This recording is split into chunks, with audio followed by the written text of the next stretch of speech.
What's happening, y'all? I'm actually getting going, trying to get this landscape project knocked out. I got a small job that I'm about to take care of, and I just wanted to talk about the corporate world versus entrepreneurship. I ain't gonna lie to y'all, from my experience, entrepreneurship, it doesn't have a ceiling. Corporate world is very beneficial. It's free education and free skill sets. That's how I look at it. I go in with a mindset of what can I go into this job, what can I learn new that's going to contribute and compound on my current skill set that I can add out to the market and the world. That's my thought process. I don't go in with like, man, I'm about to work a job. Yes, it can be that way if you think like that, but you got to go in with an open mind. Sometimes you got to do what you got to do. Like, for instance, I broke my ankle. I fell off a roof just over a year and a half ago, and I worked at a job all last year. I had to put my pride aside as a man so I can actually step up for my family. I got 3 kids to support. I got a wife. I got bills. I got real life going on, and I can't use no excuse of me wanting to be, in an entrepreneurship versus no. Do what you got to do to support your family. I had to keep that income coming in, so I went and got a job, but I went in with an open mind of, hey, I'm gonna go here, I'm gonna actually learn some new things that's gonna add on to my skill set. And the environment that I was in actually was conducive to me, meaning it was beneficial as far as they allowed you to listen to, podcasts while you work. So it was kind of chill. It was not an exterior type job. It was definitely different from something I typically do. I got, experience in doing like warehousing, as far as logistics, forklift, driving 53-foot, semi trucks, yard dogs. If it got wheels, pretty much I can operate it. So I got a lot of skills in that, and I got skills in, restaurant industry. I actually worked for Pizza Hut as a manager, a delivery driver manager. Like it's all been fun. It's all been fun, but all that stuff contributed to the person who I am today. So I had to start from somewhere, and I feel like I appreciate and I'm so grateful for actually all those experiences, because I learned so much from those places to where I know better decisions to make. I learned to communicate better with customers because I was dealing with customers hands-on from all those environments. From even my first job, I worked at a Foot Locker, Kids Foot Locker, and then I worked at Foot Action. They were brother companies. I don't know if they still are, but yeah, I worked at Kids Foot Locker, worked at Foot Action.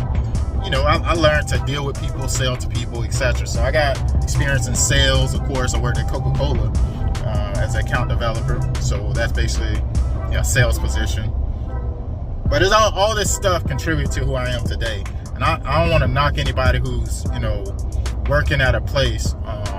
Just have your plan in place if you're really considering entrepreneurship, because entrepreneurship is very tough. It's more challenging. To me, the easiest thing to do is to get a job, because it's not requiring you it's not challenging you. To me, it depends on the job, but to me, it's not challenging enough to get a job and get the desired life goals you want at the timeline you want.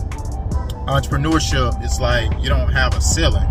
You ain't got a ceiling. Like, you can literally, it's all based on what work you about to put in, what systems you're going to put in place to make this thing get to the next level to where it'll support the lifestyle that you're trying to live. And it ain't easy. It is so many hats you got to wear. So if you want something easy, go get a job. That's the easiest thing to do. That's quitting. That's, putting everything on the side, whatever you know already, putting it to the side and not prioritizing what you desire your life to look like. For me, I had to get back to it. It's just too much that I've already invested in. Too many things that I already know how to build. And it don't take long. All it takes is focus. And that's why I'm being more intentional about what I'm offering within my business. Being intentional to know that when I worked at this boat company, they specialize in boat wiring panels. You wire panels, they manufacture the panel, whether it's acrylic, whatever material, they focus on boat panels. What they didn't do, they don't install the wiring harnesses on boats. There's so many things they could be doing that's related to a boat they didn't offer all this stuff. So focus is why that company is thriving. They're in a niche-based business, and they're focused, hyper-focused on making it the best experience and the best thing. So, my bad, I'm over here getting calls, but that's what a note that I take as well. Like, Coca-Cola ain't out here trying to sell food. You know what I'm saying? Pizza Hut ain't out here trying to sell no taco. They selling pizza. You know what I'm saying? FedEx, they sticking to boxes and logistics of moving packages. These places are focused. Apple ain't trying to, well, Apple is a little bit diversified. They stand in the tech field for the most part. They're not in the medical field, like far as trying to sell medicines. Like, yeah, oh, we got this software, let's start selling medicine. Like, it's so much you can get caught up in, and focus is what's gonna keep you. So I feel like there's a lot of things that you can learn from a job, what to do and what not to do. And I appreciate all my experience. I promise you I do, because it made me who I am today.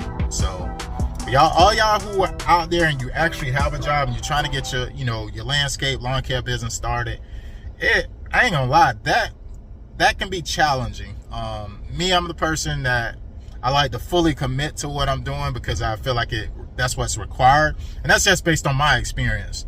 You may be able to, sideline it. It wasn't, I was trying to keep my business going and stuff like that while I was down, when my leg was broke and stuff like that. It wasn't ideal. It was not easiest thing to do, trying to run business just on a Saturday, because my 9 to 5 has me literally Monday through Friday. And by the time I get off, I'm in 5 o'clock traffic trying to get over to 2-3 clients, and just trying to uphold, fulfilling the scheduled date that I typically told them. And then until I eventually told them, okay, I can only do it on weekends. I feel like, not to say customers don't feel like you're prioritizing them, but I don't know. I feel like you get a different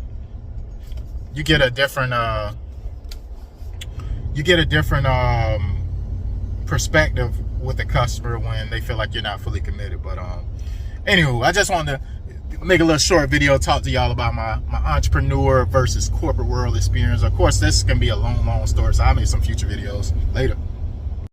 Oh yeah, another little last piece I wanted to add is, when you think about like some of these jobs that you work, think about all the different departments that they have.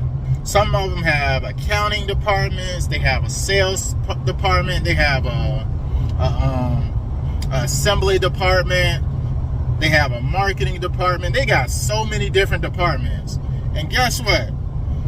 When you take on entrepreneurship, you taking on all of those. You got to be that person. You got to have all those skills. Not to say you necessarily, but you better have a team or somebody who you can have in mind that can help you out with the things like that that's required.